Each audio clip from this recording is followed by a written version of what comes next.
বাংলাদেশে জাতিসংঘ মানবাধিকার কার্যালয় খুলতে দেওয়া হবে না বলে জানিয়েছেন হেফাজতে ইসলাম বাংলাদেশের সম্মানিত আমির আল্লামা শাহ মুহিবুল্লাহ বাবুনগরী হাফিজাহুল্লাহ।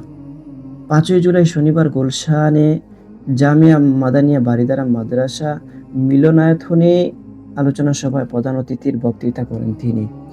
আল্লামা শাহ মুহিবুল্লাহ বাবুনগরী হাফিজাহুল্লাহ বলেন, আল্লাহ তাআলা মানুষকে নারী ও পুরুষ দুই স্বতন্ত্র পরিচয়ে সৃষ্টি করেছেন। ইসলাম একমাত্র বৈধ ও স্বীকৃত বিবাহের পদ্ধতি নির্ধারণ করেছে পুরুষ ও নারীর মধ্যে। নারীর সঙ্গে নারী কিংবা পুরুষের সঙ্গে পুরুষের তথাকথিত সমকামিতা ইসলাম ও প্রকৃতি উভয়ের পরিপন্থী। এসব বিকৃত পশ্চিমা ধারণা সমাজে অবাধ যৌনাচার, পারিবারিক অবক্ষয় ও নৈতিক ধ্বংস ডেকে আনে।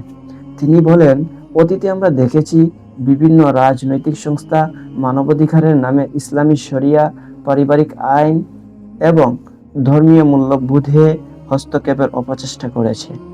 এসব হস্তক্ষেপ একদিকে যেমন জাতীয় সার্বভৌমত্বের উপর আঘাত, অন্যদিকে মুসলিম সমাজের ধর্মীয় অনুভূতিরও পরিপন্থী।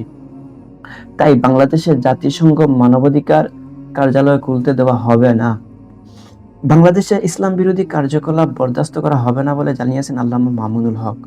অনুষ্ঠানে আল্লামা মামুনুল হক হুঁশিয়ারি উচ্চারণ করে বলেন, বাংলাদেশের ঈমানদার তাওহীদি জনতা দেশের স্বাধীনতা, ইসলামী মূল্যবোধ ও সামাজিক নৈতিকতার বিরুদ্ধে যে কোনো ধরনের আগ্রাসন প্রতিরোধে প্রস্তুত রয়েছে। প্রয়োজনে কঠোর হুঁশিয়ারি দিয়ে রাজপথে নামতে বাধ্য হব।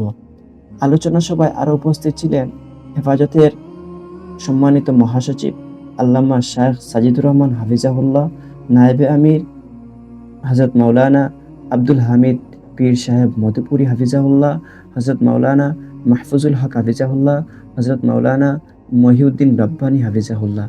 আল্লাহ তাআলা হযরতদের হায়াতের মধ্যে বারাকা দান করুন।